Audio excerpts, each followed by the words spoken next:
how to enable secure boot on an Acer PC or laptop. In this video, I'm going to show you how to enable or turn on secure boot on your Acer computer. And if this video helps you, please consider giving it a like and also subscribe to my channel because that really helps me out. So to enable secure boot, we need to get into the BIOS on our Acer laptop or PC. And to do that, it's really easy. Just go down, select the Windows Start button, and then select the power icon.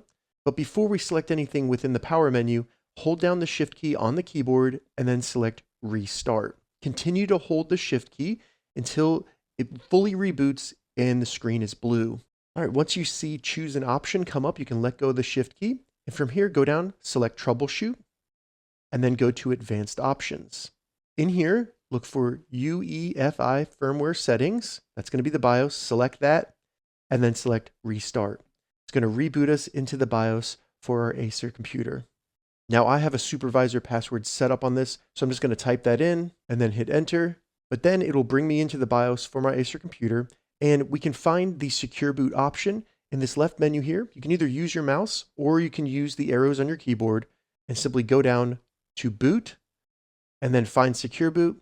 Once you have secure boot selected, you can either select it with your mouse to toggle it on, or you can just use the right arrow on the keyboard. Now, if for some reason this will not change, you need to go back to security, and where it says set supervisor password, go ahead and select that, give it a password. I just do 1234 on mine, something very easy to remember. And then once you set that password, you can go to boot and you'll be able to enable or disable secure boot. So now that secure boot is green, we can go ahead and go to exit, and you just want to make sure that you select exit saving changes. Confirm you want to save the configuration changes where we enabled secure boot, select yes, and then it will reboot us and we'll be back into our Windows computer, but secure boot will be enabled.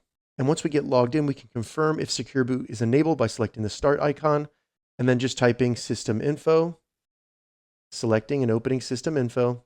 And once it opens up, you'll see secure boot state, and it should say on next to it. And that's how you enable secure boot on an Acer PC or laptop. If this video helped you, give it a thumbs up and please consider subscribing to my channel.